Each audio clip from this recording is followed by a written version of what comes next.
let's have a chat.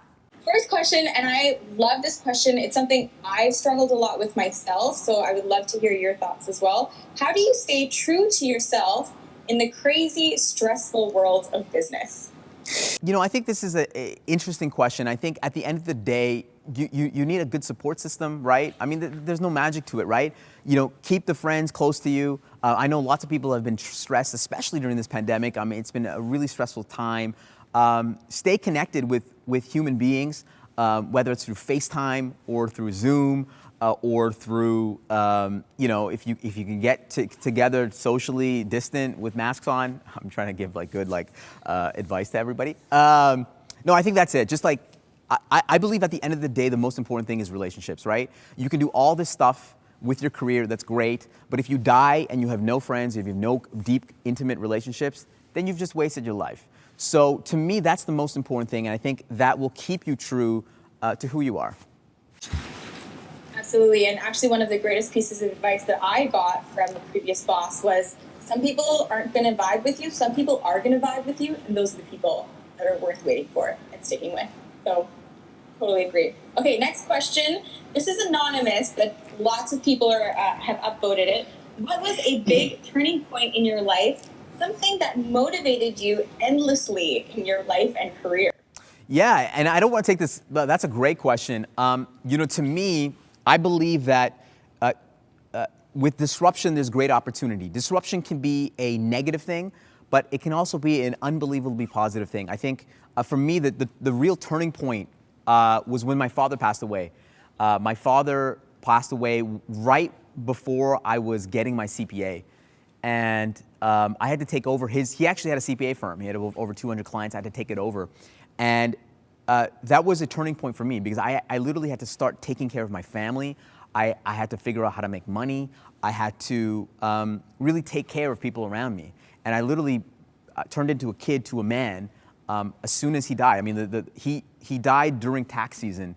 And like right before the tax deadline, I literally had to go into his firm the next day right after he died. And it changed my life forever. And for me, till that day, I realized that life is so short, you know, it's just, you just have to double down and just enjoy life, right? Because you never know when it's gonna leave you. So you can see, like, I love to have fun. I love to live every single day. And that was a turning point. And to me, it's about how do you experiment with new ways of doing things? How do you push yourself outside of your comfort zone? That was the big, like, I'll be honest, I was just a kid. I was playing ball hockey. I was just like spending late nights with the guys. And all that stuff is important. But I just wanted to maximize my life right after that moment. And I'm still doing it to this day. And yeah, that was really the turning point. So Perna is asking, how do you find what your personal moat is? Yeah, I think number one, most people it's difficult to find. I think, you know, most people in school still probably haven't found it yet. And the best way of finding your personal moat, which is finding your unfair advantage, is trying new ways of doing things. It's constantly pushing yourself to try meeting new people, diving into different industries, connecting with new people, and you will find the thing that you love to do and you are, you have a superhero skill at. I think that's the way of doing it. You can't sit still and find your personal moat. You literally have to push yourself to find it. And the more that you push yourself, the clearer it will become around what your personal moat is. To me, I realized early on that the best competitive advantage that you have is you. It's really about you betting on yourself.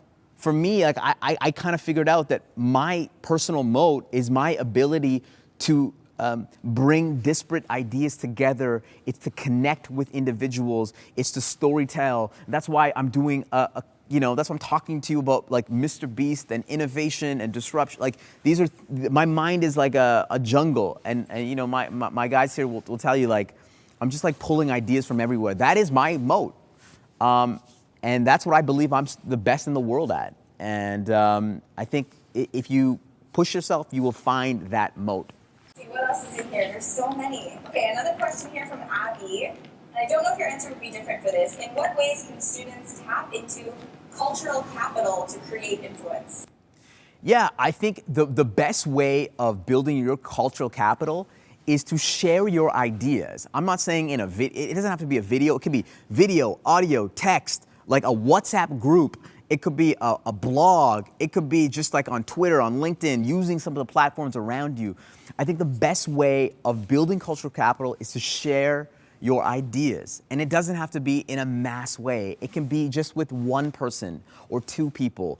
Like I said again, like it's such an unbelievable time to live because we can put our ideas out and it's free and the technology mediums are out there. So I think the best thing to do is create the muscle of putting out your ideas. And by the way, I know lots of people are like, well, what if my ideas are crap? What if they don't make sense? Yeah, they probably don't.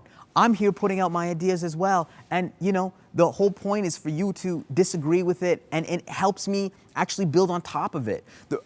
Many times when I'm working with organizations, we're trying things out for the first time. We have no idea if it's gonna work. And I think the more that you share, the more you will be able to build your sort of cultural capital. And like I said, again, it doesn't have to be like a gazillion people. And I also believe that when it comes to content, the more content that you share, the luckier you will get. What does that mean?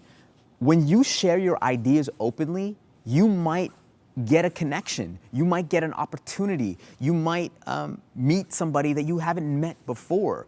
It increases your chances of getting lucky. And I think that's the best way of building cultural capital. Well, thank you so much, Shawn. It was really great connecting with you, and I know that we'll see more of you. So have a great rest of the weekend. See you later. Hey guys, thanks for watching this video. I bet the next video is going to be even better. So hit subscribe, and we'll chat in the comments.